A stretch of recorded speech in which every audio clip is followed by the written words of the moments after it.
ہم نے رب کے حکموں کو توڑا، ہم نے پرواہ ہی نہیں کی۔ ہم سمجھے دنیا میں آئے ہیں تو ہماری دنیا ہے، آوارہ ہوں، خواہشات نفس کے مطابق زندگی گزاریں، آنکھیں بے حیائی میں لگی رہیں، سوچیں آوارگی میں لگی رہیں، کان نغمے سنتے رہے، زبان جھوٹ بکتی رہی، ظلم و جبر کا بازار گرم رکھا، عصمتیں عزتیں پامال کرتا رہا، لوگوں کا مال لوٹتا رہا، حق غصب کرتا رہا، کلیجے اور دل چیرتا رہا، لوگوں کو زخمی کرتا رہا، لوگوں کے جذبات سے کھیلتا رہا، پرواہ نہیں کی کہ یہ دنیا ہے، امتحان گاہ ہے، چند دنوں کے لیے آئے ہیں، اللہ کے حضور پیش ہونا ہے، عملوں کا حساب ہونا ہے۔ اب جب وہ دیکھیں گے کہ ہمارے ساتھ کیا ہونے والا ہے تو ان کے چہرے پہلے بگڑ جائیں گے۔ کیوں؟ وہ گمان کریں گے کہ ان کی ریڑھ کی ہڈی توڑ دی جائے گی، ایسے عذاب آئیں گے جس طرح کسی کی ریڑھ کی ہڈی ٹوٹ جائے تو اس کا چہرہ شگفتہ گلاب تو نہیں ہوتا، اس کا چہرہ جو ہے وہ تو کس قدر مرجھایا ہوا ہوتا ہے۔ تو اللہ ارشاد فرماتا ہے اس طرح ان کے چہرے ہوں گے۔ ابھی عذاب آیا نہیں ہے لیکن چہرے پہلے اترے ہوئے ہوں گے، اور جب عذاب کی بھٹی میں ڈالے جائیں گے، اللہ اکبر، اور وہ سخت عذاب، حضور نے جبریل امین سے پوچھا مجھے جہنم کے عذابوں کا ذکر سناؤ۔ عرض کی حضور سب سے ہلکے عذاب کی کہانی سناتا ہوں، اور وہ یہ کہ جہنمی کے پاؤں میں آگ کا جوتا رکھا جائے گا، باقی پورا بدن اس کا سلامت ہوگا۔ یہ سب سے ہلکے عذاب کی کیفیت ہے۔ اب پاؤں میں آگ کا جوتا ہوگا، حدت، گرمی، شدت اتنی ہوگی کہ دماغ پگھل کے ناک اور کانوں کے راستے سے باہر آ جائے گا۔ پاؤں میں رکھے ہوئے جوتے کی گرمی دماغ کو ایسے چڑھے گی کہ وہ پگھل جائے گا اور ناک اور کانوں کے راستے سے باہر آ جائے گا۔ تو اللہ کے عذاب کے خوف سے چہرے بگڑ جائیں گے، حالت سلامت نہیں رہے گی۔ یہ بات ذہن میں رکھیں کہ اللہ جس کو جہنم میں ڈالے گا اس کو اس صورت میں نہیں ڈالے گا، یہ محمدی صورت ہے، یہ شکل اس کی چھین لی جائے گی اور اس کی شکل بڑی کر دی جائے گی۔ اس کا ایک ایک دانت احد پہاڑ جتنا ہوگا۔ احد پہاڑ کا پھیلاؤ 15 کلومیٹر پہ ہے، 15 کلومیٹر کا ایک دانت، اور 32 دانت کتنے ہوں گے تو منہ کتنا بڑا ہوگا۔ اس کو اتنا بڑا اس لیے کیا جائے گا تاکہ وہ عذاب کی تکلیف زیادہ سہے۔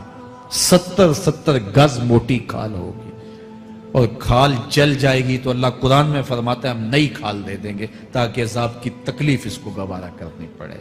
پھر چیخے گا، چلائے گا، ہائے مجھے پانی دو، پانی دو، پیاس کی شدت ہے۔ 70 سال تک تو اس کی کوئی آواز ہی نہیں سنے گا۔ 70 سال کے بعد داروغہ جہنم چیخ کر کہے گا کیا مانگتا ہے؟ وہ بولے گا مجھے پانی چاہیے۔ کہا جائے گا تو بے بھی ملتا ہے پانی۔ پھر داروغہ جہنم اسے پانی دے گا، کوکا کولا کی بوتل دے گا یا پیپسی تھما دے گا یا منرل واٹر کی بوتل دے گا؟ نہیں، قرآن بتاتا ہے اسے مائے حمیم دیا جائے گا، کھولتا ہوا پانی، اور وہ اتنا گرم ہوگا جب پینے کے لیے چہرے کے قریب کرے گا اس سے اٹھتی ہوئی بھاپ کی وجہ سے چہرے کی کھال ادھڑ کے اس کے اندر گر پڑے گی، لیکن اس کے باوجود اس کو پینا پڑے گا۔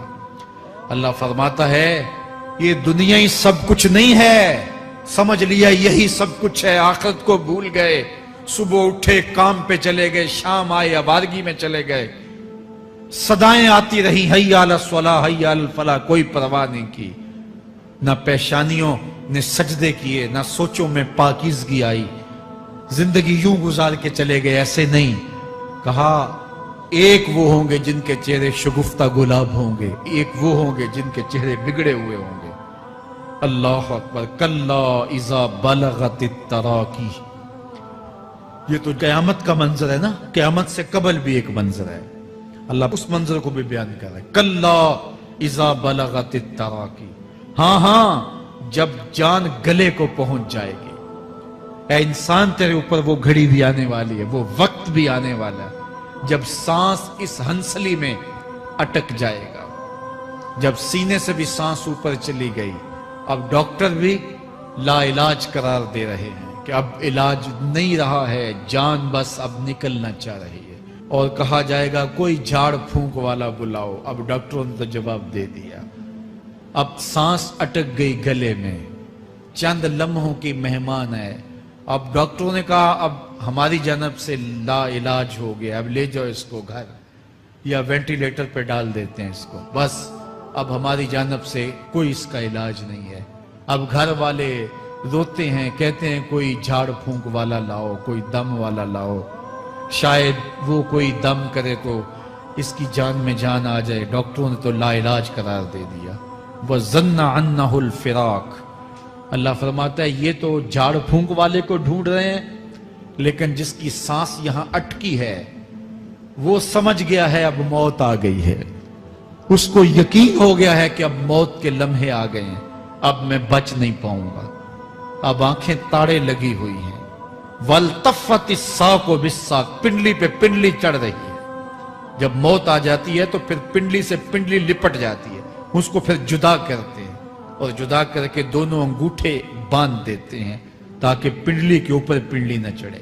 اللہ وہ منظر بیان کرتا ہے، صاحب یہ وقت آنے والا ہے جب دونوں انگوٹھے باندھ دیے جائیں گے، جب ناک میں روئی ٹھونس دی جائے گی، جب چٹے لباس میں کفن دیا جائے گا، جب غسال کے سامنے بے بس پڑے ہوں گے، وہ چاہے یہ بازو اٹھائے چاہے یہ بازو اٹھائے، گرم پانی ڈالے یا سرد پانی ڈالے، جب بس پڑے ہوئے ہوں گے جو ہے وہ غسل دینے والوں کے، اور ناک میں روئی ہوگی اور دونوں انگوٹھے آپس میں بندھے ہوں گے، یہ محل، یہ ماڑی، یہ کوٹھیاں، یہ بنگلے جس کو سویر شام لگ کے حلال حرام کی تمیز کیے بغیر بنایا تھا، غوث اعظم رضی اللہ تعالیٰ عنہ بولے مکان بنا رہا ہے، بسیں گے اور حساب تو جا کے دے گا، اور یہ تو ایک رات بھی تجھے اس گھر کے اندر نہیں رکھیں گے کہ چلو ایک رات مہمان رکھ لیں۔ کہتے ہیں نہیں نہیں، مہمانوں نے بھی جانا ہے تو جلدی کرو، اس کو سپرد کراؤ، وہ تو تیرا لباس بھی پھاڑ کے اتاریں گے، خود غسل دینے کے لیے تیار بھی نہیں ہے، تجھ سے خوف آنے لگا ہے، جاندی واری ڈرونا بنے ہوتے، ہاتھ نہ لاندے ڈر دے، جنہ لئی تو پاپ کمائے اج کتھے نہیں تیرے کر دے۔ آج تو وہ تیرے ساتھ تجھے غسل دینے کے لیے آمادہ نہیں ہے۔ وَالْتَفَّتِ السَّاقُ بِالسَّاقِ، جب پنڈلی پہ پنڈلی چڑھنے لگ جائے گی، إِلَىٰ رَبِّكَ يَوْمَئِذٍ الْمَسَاقُ، اس دن تیرے رب کی طرف ہی لوٹ کے جانا ہے۔ فَلَا صَدَّقَ وَلَا صَلَّىٰ، اس نے نہ تو سچ مانا اور نہ نماز پڑھی، وَلَٰكِنْ كَذَّبَ وَتَوَلَّىٰ، ہاں جھٹلایا اور منہ پھیر کے چل پڑا۔ ثُمَّ ذَهَبَ إِلَىٰ أَهْلِهِ يَتَمَطَّىٰ، پھر اپنے گھر کو اکڑتا ہوا چلا۔ اولا لَكَ فَأَوْلَىٰ ثُمَّ أَوْلَىٰ لَكَ فَأَوْلَىٰ، تیری خرابی آ پہنچی، ہاں تیری خرابی آ پہنچی۔ أَيَحْسَبُ الْإِنسَانُ أَن يُتْرَكَ سُدًى، انسان دنیا میں یہ گمان کرتا ہے اس کو سدا چھوڑ دیا جائے گا۔ سدا عربی میں ایسے اونٹ کو کہتے ہیں جس کی مہار کسی کے ہاتھ میں نہ ہو، شترے بے مہار، جہاں مرضی جس گھاٹ سے چاہے پانی پیے، جہاں سے مرضی چارہ لے، تو شترے بے مہار کو کہتے ہیں سدا۔ تو یہ انسان بھی گمان کرتا ہے کہ میں بھی سدا ہوں، مجھے کوئی کیوں پوچھے، میرے جذبات پہ کوئی کیوں قدغن لگائے، مجھے کیوں روکے کوئی۔ بالخصوص جوانی کے ایام کے اندر جوان کو بڑا ہوتا ہے کہ کوئی مجھے کیوں، وہ تو ماں باپ کے کہنے میں بھی نہیں آنا چاہتا، وہ کہتا ہے کیوں مجھے روکتے ہیں، میری جوانی ہے، میرے جذبات ہیں، مجھے آزادی سے جینے دو، کیوں میرے راستے میں رکاوٹ بنتے ہو، میں سدا ہوں۔ اللہ فرماتا ہے نہیں، ایک اونٹ تو سدا ہو سکتا ہے، جس کو میں نے اشرف المخلوقات بنایا ہے اس کو تو سدا نہیں چھوڑوں گا، اس کو تو پابند بناؤں گا حکام کا۔ اب وہ کہتا ہے کہ نہیں نہیں، یہ کیسے دوبارہ اٹھائے جائیں گے؟ اب دوبارہ وہی بات پھر آ گئی، الم یک نطفۃ من منی یمنا، اللہ فرماتا ہے ایک بوند تھی نا، پانی کا ایک قطرہ تھا جو رحم مادر میں رکھا گیا، ثم کان علقہ، پھر وہ پانی کا قطرہ لوتھڑا بنا، فخلق فسوی، پھر اللہ نے اسے پیدا فرمایا اور پھر ٹھیک ہموار کیا، فجعل منہ الزوجین الذکر والانثی، پھر اس سے وہ جوڑ بنائے، کوئی مرد بنایا کوئی عورت بنائی۔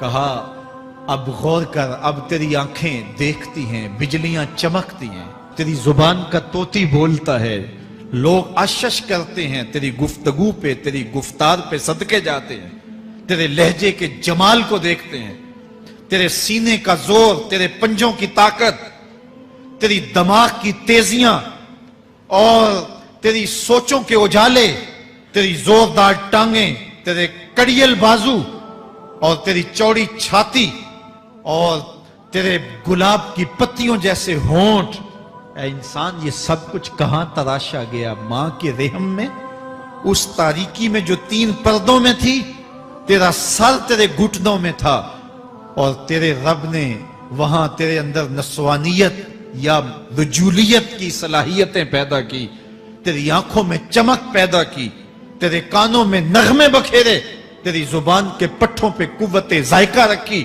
تجھے بولنے کی صلاحیت دی، تیرے پنجوں میں زور رکھا۔ آج تو مفتی شہر ہے، آج تو علامۃ الدہر ہے، آج تو قاضی القضات ہے، آج تو منسٹر ہے، آج تو وزیر اعظم ہے، آج تو پہلوان ہے، آج تو شہزادہ ہے، آج تو بادشاہ ہے، آج تو زوراور ہے، آج تیری طاقت کے کیا کہنے؟ آج شیروں کو تو نچا لیتا ہے، ہاتھیوں کو تو بٹھا لیتا ہے، آج تو بڑا زوراور گھڑ سوار ہے، آج تیری طاقت کے کیا کہنے؟ تو کشتی کرتا ہے، زمانہ دیکھنے آتا ہے، آج تیری طاقت کے شوہرے ہیں، تیری عظمت کے تنتنے ہیں، لیکن انسان تو ایک ناپاک قطرہ تھا اور رحم مادر میں تھا۔ تیرے اندر یہ رنگ کس نے بھرے؟ تیرے کانوں میں نغمے کس نے رکھے؟ تجھے دماغ کی قوتیں کس نے دی؟ زبان کو بولنا کس نے سکھایا؟ آنکھوں میں توانائیاں کس نے رکھی؟ تیری زبان کا طوطی بولتا ہے، یہ سلیقے کس نے دیے؟ پھر اللہ فرمایا، کتنا زوردار بیان ہے، الیس ذالک بقادر علی ان یحیی الموتى، جو ماں کے پیٹ میں ایک نطفے کو ایک خوبصورت انسان بنا سکتا ہے، ہڈیوں کو جوڑ کے دوبارہ انسان نہیں بنا سکتا؟ کیا وہ دوبارہ تجھے کھڑا نہیں کر سکتا اپنے سامنے پیش ہونے کے لیے، جس کے حکموں کو تو نے توڑا ہے، جس کے فرامین کا تو نے مذاق اڑایا ہے؟ کیا وہ اتنا ہی بے بس ہے کہ اپنے حضور تجھے جو ہے وہ کھڑا ہی نہیں کر سکتا ہے؟ جس رب نے تجھے ماں کے شکم میں شکل دی، حضرت شیخ فرید الدین عطار بولتے ہیں، سانے کستی سلاتی می شود، ایسا کاریگر ہے مٹی سے بادشاہ بنا ڈالتا ہے۔ اس نے مٹی سے دارا و سکندر بنائے، اس نے مٹی سے جو ہے وہ رستم و سہراب بنائے، اس نے مٹی سے کیا کیا بنا دیا جو مٹی سے بادشاہ بنا سکتا ہے، جو نطفہ رحم مادر سے جو ہے وہ شکل اور صورت اور رنگ اور جمال بنا دیتا ہے۔ تیری صورت نکھرتی ہے، تیرے ہونٹ گلابی ہیں، اور تیری نرگسی آنکھیں ہیں، تیرے ریشمی بال ہیں، اور تیری خوبصورت رنگت ہے، تو چال چلتا ہے تو لگتا ہے قیامت چل رہی ہے، تیرا قد رانا جو ہے وہ صنوبر کو شرماتا ہے، تیری گفتار کے تنتنے ہیں۔ جس نے اتنی خوبصورت شکل ماں کے رحم میں بنائی، کیا وہ ہڈیوں کو جوڑ کے دوبارہ انسان نہیں بنا سکتا؟ وہ دوبارہ انسان بنائے گا اور پھر تجھے اپنے حضور کھڑا کرے گا۔ اور ایک حدیث میں آتا ہے، اللہ بندے کو اپنے حضور کھڑا کرنے کے بعد اپنے سامنے سے ہٹنے نہیں دے گا جب تک 5 سوال نہیں پوچھ لے گا۔ ان عمرہ ہی فیما افنا ہو، اس کی عمر کے بارے میں پوچھے گا، کہاں ضائع کی؟ میں نے تجھے زندگی دی، 60 سال 70 سال 40 سال 50 سال، اس زندگی کو کہاں گزار کے آیا ہے؟ ان شبابہ ہی فیما ابلا ہو، اس کی جوانی کے بارے میں پوچھا جائے گا، جوانی کہاں گزار کے آیا ہے؟ مجنوں تو نہیں بنا رہا، خواہشات کا اسیر تو نہیں ہو گیا، دیوانوں کی طرح زندگی تو نہیں گزار کے آ گیا؟ تیری جوانی کسی چوک میں تو نہیں گزری، تیری جوانی آوارگی میں تو نہیں گزری، ساری رات سوشل میڈیا کے اوپر گندگی اور غلاظتیں تو نہیں دیکھتا رہا؟ تیری زندگی گزری کہاں ہے؟ تیری جوانی گزری کہاں ہے؟ اگر کوئی جواب نہ ہوا تو پھر کیا جواب دے گا؟ اور وہ کتنا خوش نصیب ہوگا جو کہے گا، مالک میری جوانی سجدوں میں گزری، میری جوانی قیام میں گزری، میری جوانی رکوع میں گزری۔ میرے حضور فرماتے ہیں، سبعۃ یظلھم اللہ فی ظلہ یوم لا ظل الا ظلہ، 7 اشخاص ایسے ہیں قیامت کے دن جب کوئی سایہ نہیں ہوگا، اللہ ان 7 کو اپنے عرش کا سایہ دے گا۔ ان میں سے دوسرا شخص میرے حضور نے بیان فرمایا، وَشَابٌ نَشَأَ فِي عِبَادَتِ اللَّهِ، وہ جوان جس کی جوانی اللہ کی عبادت میں گزرے۔ جوانوں، اپنی زندگی کو مالک کی دہلیز پہ لے آؤ۔ جوانی وہی ہے جو مالک کی چوکھٹ پہ گزرے۔ اپنے دل کا تعلق جوڑو، عشق کرنا ہے تو پھر آمنہ کے لال سے کرو، محبت کا رشتہ ان سے جوڑو، تعلق کا ربط ان سے قائم کرو، جوانی کو دین کی راہ پہ ڈالو۔ اللہ اکبر۔ سنو میرے حضور کا فرمان، انا حبیب اللہ، میں اللہ کا حبیب ہوں۔ پھر فرمایا الشاب التائب حبیب اللہ، جو جوانی میں توبہ کرے وہ بھی اللہ کا حبیب ہے۔ آؤ اللہ کے حبیب بن جاؤ، اللہ کے حبیب بن جاؤ، اللہ کے حبیب بن جاؤ، اللہ کے محبوب بن جاؤ۔ لیلۃ القدر کی گھڑیاں ہیں، رات کا پچھلا پہر ہے، اللہ کے حضور یہ عہد کر کے اٹھو، مالک جو زندگی گزر گئی، آئندہ جوانی کا ایک ایک لمحہ تیرے لیے گزرے گا، جیوں گا تو تیرے لیے، مروں گا تو تیرے لیے، میری ایک ایک سانس تیرے نام وقف ہوئی، میری زندگی کی ایک ایک ساتھ تیرے نام وقف ہوئی، میں اپنا سب کچھ تیرے لیے پیش کرتا ہوں۔ میری زندگی کا مالک بھی تو ہے، میری موت و حیات کا خالق اور مالک بھی تو ہے، یہ زندگی تو نے دی، تیری امانت ہے، تیرے حضور ہی پیش کرتا ہوں۔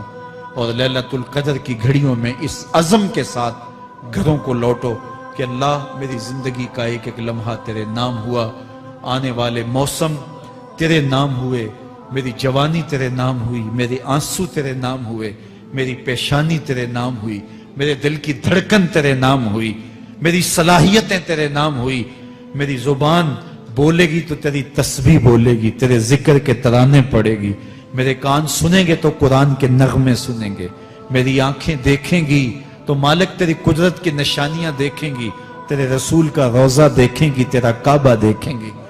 مالک میری زبان سچائی کے نور سے مالا مال ہوگی اور میں ساری زندگی تیرے نام کرتا ہوں۔ اور جب آپ اپنی ساری زندگی اللہ کے نام کر دیں گے تو پھر وہ پوری کائنات تمہارے نام کر دے گا۔ کی محمد سے وفا تو نے تو ہم تیرے ہیں، یہ جہاں چیز ہے کیا لوح و قلم تیرے ہیں۔ اللہ آپ سب کو اپنی پناہ میں، امان میں اور حفاظتوں کے ساتھ میں